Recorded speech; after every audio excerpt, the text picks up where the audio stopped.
Hello everyone, welcome to Apti Plus Academy for Civil Services. This is the video on daily topic-wise news analysis where we cover the news from two important sources, that is the Hindu and Indian Express. इन दोनों newspaper से जो भी important relevant news है आपके civil service examination से related उसको बहुत ही simple तरीके से समझेंगे. So let's get started. So these are the list of the topic for 14th of August. So the first topic is PM announces taxpayer charter. This is very important news when it's come to your Indian economy portion. And the second topic is India announces package for the Maldives. We're giving a one-hand support to Maldives. Now the third topic is new relaxation in the H-1B visa, because what US has decided, now they have revoked their decision. Now they would be allowing 1B visas to other for the immigrants. Now the third topic is state of emergency in the Beirut. You have seen what has happened in the Lebanon, and after that attack, the explosion that took place. After that, the emergency was poured in the Beirut district. Now the digital push for the healthcare. This is also an important topic, which is they are talking about the healthcare sector. And apart from this, we'll have some MCQs question at the end of this video with the explanation of yesterday question. जो कल के सवाल थे उसके correct options और explanation मैं आपको बताऊंगा. So stay tuned till end of this video. Now बढ़ते हैं अपने सबसे पहले टॉपिक के साथ, that is PM announced taxpayer charter. So this is what PM has announced regarding the taxpayer. I am talking about the relevance of this news. This is pretty important for your essay paper. जहाँ तक बात करें essay की, वहाँ पे बहुत ही ज़्यादा important है. और जनरल स्टडीज़ के पेपर की अगर बात करें तो GS के पेपर 2 गवर्नेंस पोर्शन में, GS के paper 3 economy portion, and again in the GS paper 4 ethics में. ये तीनों पेपर में ये चीज़ें इंपॉर्टेंट है, right. So it has relevance and overlapping in all the three paper of the general studies. So first, that PM has launched a transparent taxation that is named as honoring the honest. ऐसे लोगों को जो अपने basically एक generally जो लोग tax दे रहे हैं एक नियमावली के साथ, they are people who are very much transparent in giving their tax and they should be actually honoured, right. तो एक प्लेटफॉर्म प्रोवाइड किया जाएगा जहाँ पे फेसलेस असेसमेंट की जाएगी, फेसलेस अपील की जाएगी, and a taxpayer charter would be implemented. जिस तरह से सिटीजन चार्टर होती है, जहाँ पे सिटीजन चार्टर में इंडिविजुअल की जो रोल है, जो रिस्पॉन्सिबिलिटी है वो डिसाइडेड होती है, उस तरह से टैक्सपेयर चार्टर लाई गई है ताकि जो टैक्सपेयर है उनके चार्टर उनको पता हो, उनके जो रिस्पॉन्सिबिलिटी है वो उनको पता हो. मैं डिटेल से एक एक चीज़ें बताऊँगा कि क्या क्या इसके एडवांटेजेस हैं और ये कैसे हेल्प करेगी, राइट. तो what is a taxpayer charter. Taxpayer charter की अगर बात करें तो एक टिपिकल यूनिलैटरल मेजर्स होती हैं किसी भी अथॉरिटी, टैक्स अथॉरिटी किसी भी कंट्री में, ये डिसाइड करती हैं कि क्या चार्टर होगा एक टैक्सपेयर के लिए. Now it sets out the right and privilege granted by the authority on its subject. So यहाँ पे सब्जेक्ट जो है that is regarded the income tax. तो इंडिया में जो IT है, इनकम टैक्स है, उसकी कॉन्ट्रीब्यूशन काफ़ी हाई है और बहुत सारे ऐसे सब्सटैंशियल लोग हैं जो इनकम टैक्स फाइल करते हैं. यूजुअली अगर बात करें टैक्सपेयर चार्टर की, this is supported by a safeguard right of the taxpayer. जो कंडीशंस है that depends upon country to country. अलग अलग कंट्री में अलग अलग टैक्सपेयर चार्टर्स है. आप इंग्लैंड की बात करोगे वहाँ पे अलग है, यूनाइटेड स्टेट्स में अलग है, इंडिया में अलग है, मलेशिया में अलग है, सिंगापुर में अलग है. So every country has their own taxpayer charters, right. Now taxpayer charter की बात करें तो गवर्नमेंट ने कुछ कमिटमेंट दिखाई है टैक्सपेयर को लेकर के कि बेसिकली जो टैक्सपेयर चार्टर होगी उनकी क्या कमिटमेंट होंगी, गवर्नमेंट क्या कमिट कर रही है टैक्सपेयर से. So first they are committing to provide mechanism for appeal and review. So like any people, any individual who has a problem, he can file an appeal and review of his income tax return or any problem related to the income tax. Now provided complete and accurate information. So this is something which the problem was arises, जहाँ पे इस चीज़ों को ख़त्म करने के बाद की accurate authentic information बताई जाएगी उनको. And to provide the timely decision. Basically there would be no delay in the projects, in the basically the files which is being late in the offices. होता क्या था, अगर आप इनकम टैक्स में कोई आपकी फाइल फंसी हो तो take lots of time and the corruption channel arises, right. एक टेबल से दूसरे टेबल जाते जाते takes a lots of problem. And to collect the correct amount of taxes. So whatever is the correct amount that will be only collected.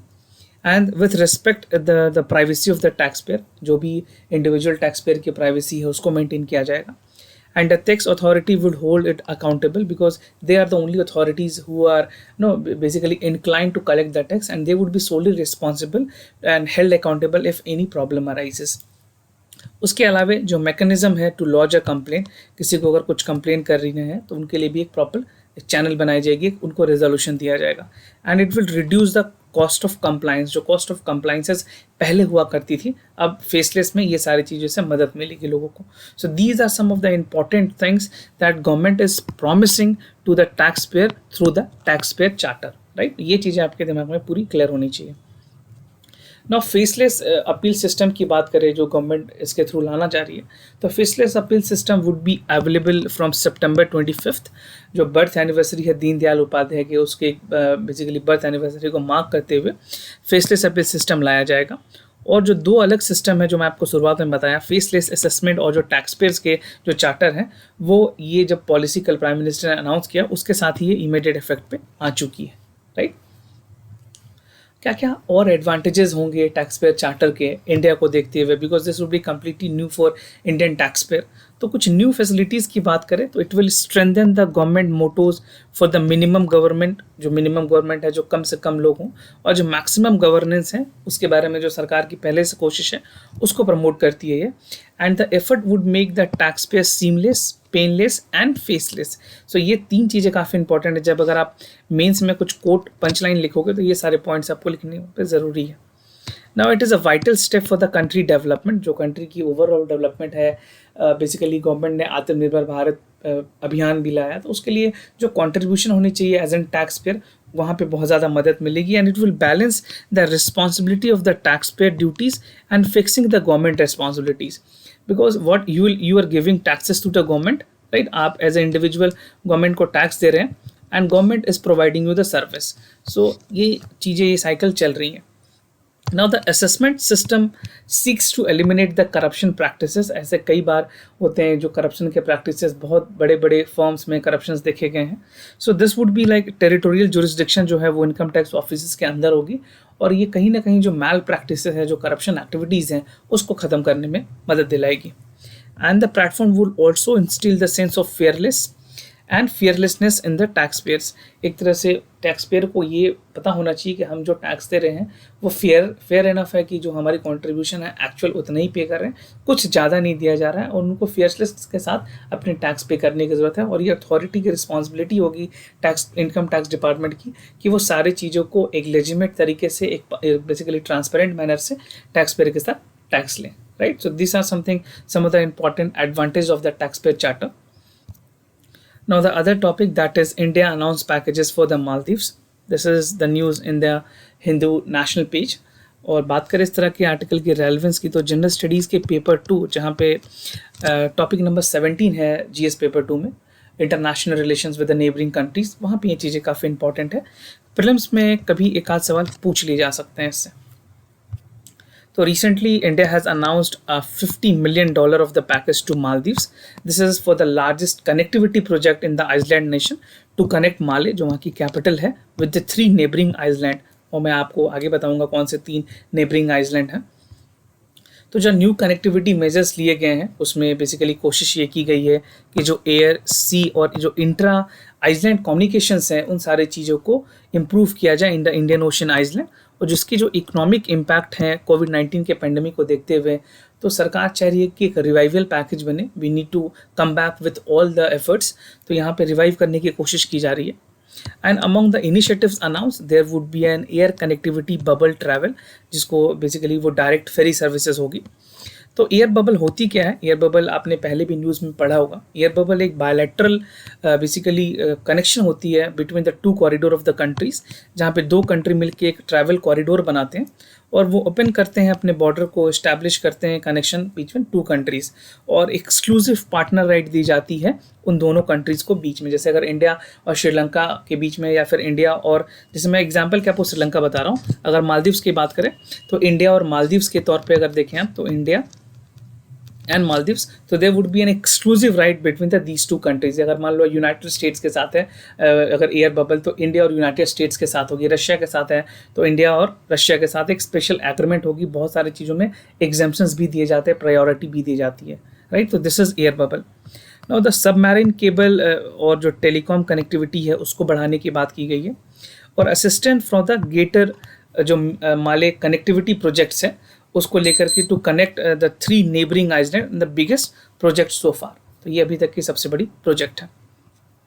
Now connecting Iceland की अगर बात करें, so the project will cost the number of bridges, जो मैंने आपको 3 bridges के बारे में बताया माले के। तो द फर्स्ट इज विलिंगली, उसके बाद है Thilafushi, and the other is Gulhifalhu. So these are the island that is a span of 6.7 kilometres. उसके अंदर में इसी बेसिकली इनको डेवलप किया जाएगा कमर्शियल पर्पसेस से और रेसिडेंशियल पर्पसेस से। जो $400 मिलियन से लाइन ऑफ क्रेडिट भी दी जा रही है, एडिशनल क्रेडिट होगी एलओसी के लिए, जहाँ पे 8 मिलियन जो डॉलर्स होंगे that would be announce by the Delhi in 2018। तो इंडिया ने ऑलरेडी $8 मिलियन के आसपास, $800 मिलियन के आसपास 2018 में भी दिया था मालदीव्स को। Now Greater Male Connectivity Project की बात करें, GMCP की अगर बात करें, तो India has announce to support the implementation of GMCP in the Maldives.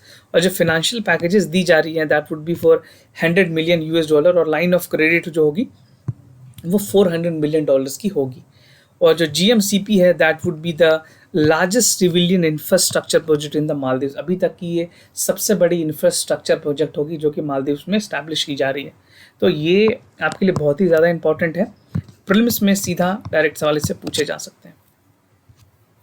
Now the other topic, this is from the Indian Express, new relaxation at the H1B visas। H1B के बारे में काफ़ी न्यूज़ आ चुकी थी जब यूएस ने रिस्ट्रिक्ट किया था वीज़ाज़ को, right.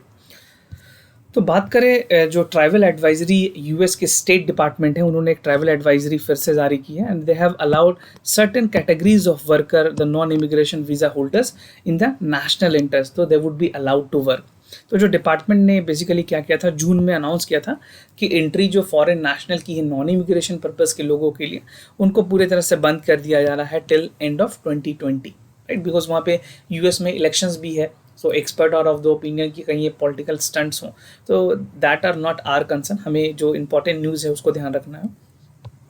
Now the news relaxation जो है वो 1B वीज़ाज़ और L1 वीज़ाज़ होल्डर्स जो हैं बेसिकली उनको दी जाएगी ताकि वो अपने एम्प्लॉयमेंट को कंटिन्यू कर सकें। H1B वीज़ा स्पेशली एजुकेशन या जो लोग टेक्निकल काम में IT सेक्टर्स में काम करने जा रहे हैं, हेल्थ केयर सेक्टर में काम करने जा रहे हैं, PhD की स्टडीज़ करने जा रहे हैं, उनको H1B वीज़ा दिया जाता है।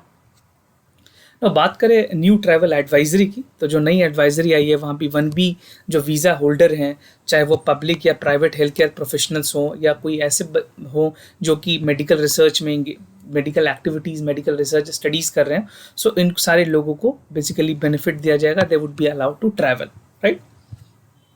फर्दर जो H1B वीज़ाज़ है वहाँ पे कुछ सर्विसेज जैसे यूएस चाहती है कि जो लोग इंफॉर्मेशन टेक्नोलॉजी में काम कर रहे हैं, जो सपोर्ट सर्विसेज में काम कर रहे हैं, उनको भी अलाउ किया जाए, right. So these people would also be permitted.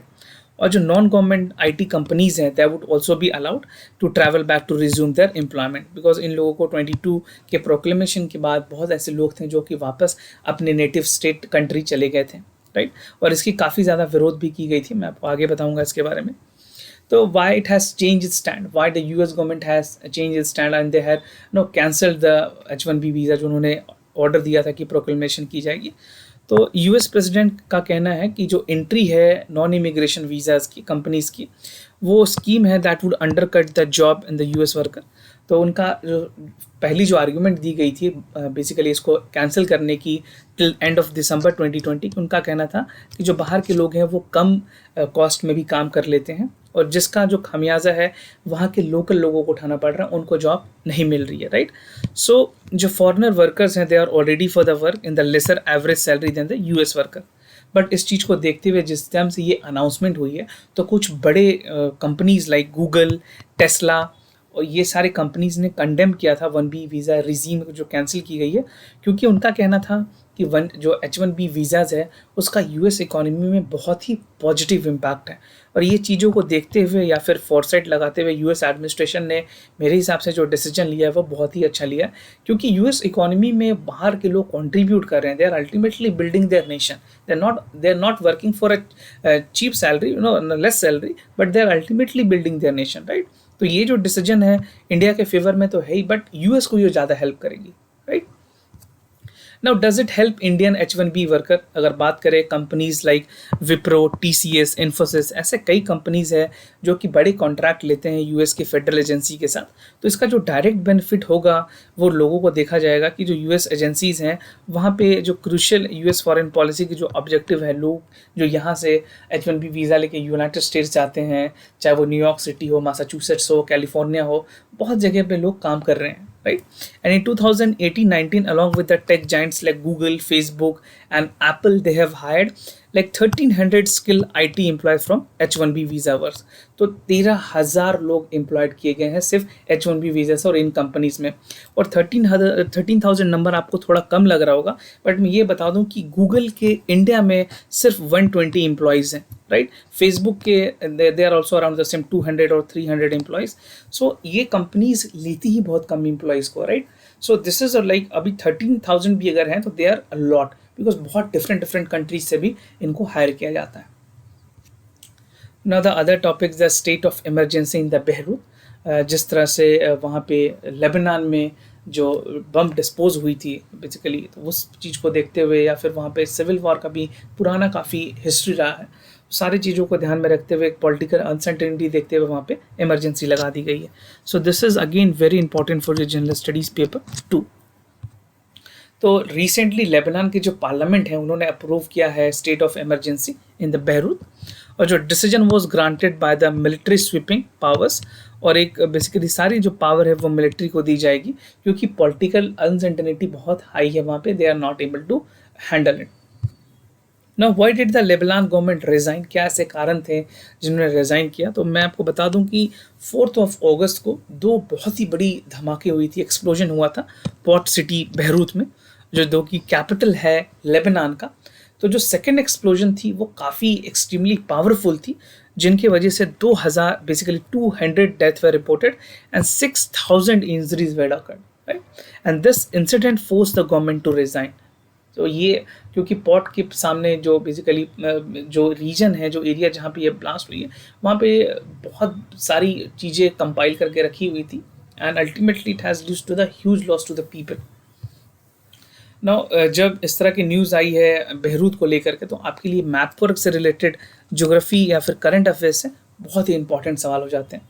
तो this is the Beirut, this is the Mediterranean sea के पूरे बॉर्डर पे पूरा रीजन जो है मेडिटेरियन सी के पास में है. And this is the Damascus यहाँ पे है. और अगर बात करें दिस इज़ द सीरिया, तो मैं आपको 2 मैप इस वजह से दिखा रहा हूँ ताकि आप इसके जो लोकेशन है लेबनान की वो समझ सकें. So this is the Syria and this is the country, like this is the Jordan. ये जॉर्डन का रीजन है, इजिप्ट है. तो आप मैप वर्क ज़रूर देख लें क्योंकि मैप वर्क से सवाल ज़रूर आएंगे. इट इज़ अ मस्ट कि जिस तरह से लेबनान में हुई है क्राइसिस, एक क्वेश्चन ज़रूर बनते हैं मैप वर्क से रिलेटेड. उसके बाद मेडिटेरियन सी है, एगेनियन सी है, रेड सी है, ये सारी चीज़ों को ध्यान में रख लें. नो पावर जो दी गई है मिलिट्री को, तो जिस तरह से सरकार ने रिज़ाइन किया, उन्होंने डिक्लेयर किया है कि जो सारी पावर है that would be granted to military, और जो पावर दी जाएगी that would be to declare the curfew. Military के पास पावर होगी कि वो कभी भी कर्फ्यू लगा पाएंगे, and they would also prevent the public gathering and sensor media. जो भी मीडिया में उनको बेसिकली कंट्रोल करना है, सेंसर करना है, वो कर सकेंगे with reference to the civilian to the military tribunal alleged in the security breaches. तो ये सारी चीज़ें पावर दी गई है मिलिट्री को लेबनान में. Now this is a topic digital push for the health care. बात की गई है किस तरह से जो डॉक्यूमेंट है या आपके CT स्कैन हो, MRI रिपोर्ट हो, किसी भी तरह के रिपोर्ट है, क्यों ना उसको डिजिटलाइज किया जा सकता है, और इसके काफ़ी फ़ायदे बताए गए हैं. देखते हैं कि करके क्या क्या बातें कही गई है इसमें. So doctor have universally agreed की जो डिजिटलाइजेशन है हेल्थ केयर रिकॉर्ड्स का, वो एक बहुत ही अच्छा चीज़ है, and it would increase the accountability, improve the patients outcome, और एडवांस करेगी पॉलिसी मेकिंग में भी. तो नीति आयोग ने इसको देखते हुए, मैं इंडिया के एग्जांपल बता रहा हूँ, this is a global concern, सब बेसिकली पूरे विश्व से globally it has been acknowledged कि हाँ एक तरह का डिजिटल रिकॉर्ड्स मेंटेन किया जाना चाहिए. तो नीति आयोग ने national health stock blue book बनाया है, उसके साथ साथ नेशनल डिजिटल हेल्थ ब्लूप्रिंट भी बनाई है, जिसमें ये कोशिश की जा रही है कि जितने भी मेडिकल रिकॉर्ड्स हैं उनको पॉलीथीन बैग में ना रख करके उनको एक एक्सेस रिपोर्टेबल एक्सरेज जो भी हैं, प्रिस्क्रिप्शंस हैं, वो सारी चीज़ों को डिजिटल फॉर्म में रखा जा सके. ना कुछ चैलेंजेस भी बताए गए हैं डिजिटल को लेकर के, क्योंकि अभी जैसे हमारी नॉन पर्सनल डेटा को लेकर के जो लॉज आई है, तो वहाँ पे चीज़ें सबसे पहले इंपॉर्टेंट हो जाती है कि जो डेटा एक्सचेंज है that should be mandated with the standard language and communication. जो फ्री डेटा है, फ्री डेटा के जो मूवमेंट है वो बिना रिस्क के होना चाहिए, क्योंकि किसी इंडिविजुअल की पर्सनल डेटा को कहीं भी लीक नहीं किया जा सकता है। So the concern is regarding the universal IDs, जिस तरह से पर्टिकुलर सेंसिटिव पर्सनल डेटाज हैं, हेल्थ को लेकर के हेल्थ डेटाज हैं, क्योंकि कहीं अगर ये रीसेल होती है तो again insurance company would be ultimately benefited. तो इस डेटा का मिसयूज़ ना हो, कहीं रीसेल ना हो, ये सारी चीज़ों को भी देखने की ज़रूरत है। और जिस तरह से national digital health mission India में आर्किटेक्ट किया जा रहा है, तो इसके कुछ 2 इंपॉर्टेंट डिस्टिंग्विश्ड कैरेक्टर हैं जो कि एलिमिनेट करेगी इंपॉर्टेंट कंसर्न्स को। तो पहला है कि पोटेंशियल जो चैलेंजेस हैं हेल्थ डेटा को लेकर के, उसको यूटिलाइज करने के लिए ज़रूरत है, and that should be unlimited. एक एक्सेस दिया जाना चाहिए जिसकी रेगुलेशन लिमिटेड हो, बट पेशेंट्स के लिए अनलिमिटेड एक्सेस होनी चाहिए। उसके अलावा अगर कंक्लूजन की बात करें तो success is likely to be measured by the acceleration of the cashless transaction. एक बेटर लुक कीपिंग डिक्रीज होगी पेमेंट सर्विसेज को लेकर के, दैट वुड बी लॉडेबल, जिसकी तारीफ की जा सकती है। और एक ऐसी तरह से मैनेजमेंट किया जाना चाहिए पूरे सिस्टम को, ताकि जो भी सर्टिफिकेट्स हैं, जो भी डेटा है, वो क्लाउड सर्विसेज में भी मेंटेन हो। और अगर किसी लोगों को अगर कुछ चीज़ें दिखानी है तो डॉक्टर को डायरेक्ट अपनी लॉगिन आईडी से वो वहाँ पे उस चीज़ को दिखा पाएंगे। But at the same time the privacy of the particular certificates और the report would be very pivotal and very important for the healthcare sector. And probably basically probability ये है कि clinical relevant datas हैं that would be across the private public divides, and state will cut the cost and time. तो कहीं ना कहीं जो state administration है उनको भी मदद मिलेगी। एक बार रिपोर्ट्स हैं, उसके बाद कुछ और कंक्लूजन पे निकालना है डॉक्टर को, मेडिकल सर्विसेज को, चाहे प्राइवेट हॉस्पिटल हो या फिर गवर्नमेंट हॉस्पिटल हो, इन सारे लोगों को इसकी बेनिफिट मिल सकती है। तो एक फ्यूचर फॉरसेट बताई गई है। कभी अगर इस तरह के सवाल आए, थोड़ी कम है इस पर कि इंपॉर्टेंट क्वेश्चन बन पाए, लेकिन अगर इस तरह के कोई सवाल आते हैं तो आप इसको इस तरह से हैंडल कर पाएंगे। और मैं ये बता दूं कि हमने एक daily answer writing practice session start किया है। डेडिकेटेड प्लेटफॉर्म है आपकी आंसर राइटिंग चैलेंज के लिए। तो ये टेलीग्राम चैनल पे है। हर सुबह आपको यहाँ पे क्वेश्चन मिल जाएगी और आप अपने आंसर हमें 6 PM तक भेज पाएंगे। तो वीडियो के डिस्क्रिप्शन लिंक को चेक कर लें, जहाँ पे आपको ज़्यादा जानकारी मिल जाएगी। बढ़ते हैं अपने आंसर्स की तरफ। कल के जो सवाल थे उसके आंसर्स मैं आपको बता दूँ। तो जो पहला सवाल है उसका आंसर है सी, that all the executive action of the government of India are formally taken in the name of the President of India, or President of India can declare any area to be scheduled area in power with respect to the administration of scheduled area and the scheduled tribe. So ये power दी गई है। Sources जो हैं इसके explanation के वो Indian polity from M Laxmikanth. Now the second question, यहाँ भी करेक्ट ऑप्शन सी है, दोनों ऑप्शंस करेक्ट हैं कि the artist of Bhimbetka used many color including the various shades of white, yellow, red orchid, purple, blue, green, ये सारे colors use करते थे। The paints were made of grinding the various sort of minerals and they got the red color from hematite, and brushes were used for the plant fiber। जो brush use किया जाता था वो plant fibre से बनाई जाती थी। NCERT class 11th जो बेसिकली थीम्स ऑफ कल्चर है, कल्चर की जो बुक है क्लास 11th की, उसको आप पढ़ सकते हैं, वहाँ पे सारी एक्सप्लेनेशन दी हुई है। नाउ आज के MCQs की तरफ आगे बढ़ते हैं, देखते हैं क्या क्या इंपॉर्टेंट सवाल हैं आपके लिए। तो सबसे पहली जो है वो है ज्योग्राफी से। How the Himalayan river system is different from the peninsular system. This is again a very important question. UPSC tend to ask this type of question, so I should remind you कि आप इस तरह के question को practice यहाँ पे कर लें ताकि रियल एग्जामिनेशन में आपको कोई भी दिक्कत ना आए। So the first option is nature of the flow of the Himalaya in the perennial, whereas peninsular river is seasonal, and the catchment area of the Himalaya river is smaller while the peninsular river are very large. So जो भी correct option आपको लगते हैं इसमें correct है, eliminate करें आप, और जो करेक्ट ऑप्शन है A, B, C या फिर D वो हमें कमेंट सेक्शन में ज़रूर बताएं। Now the second question is from the Indian economy with reference to the purchasing manager index, जिसको PMI भी कहते हैं, उसमें कौन कौन से स्टेटमेंट्स करेक्ट है। So the first statement is that the indicator of the economic activities of the manufacturing and the services sector, and it is released by the Ministry of Commerce and Industries. So if you are reading the newspaper on a daily basis, you must be familiar with the concept. तो जो correct option है A, B, C और D, इसको आप हमें comment section में right your answer in the comments down below, so that we can know how many of you are participating in the question answer series. And do not forget to subscribe the Aptplus Academy for civil services on YouTube, and do not forget to hit the like button on this video. और अगर कोई भी concern हो तो मैं ज़रूर बताएं, will be more than happy to assist you. For time being I am signing off, wish you all the best, stay home, stay safe, thank you so much.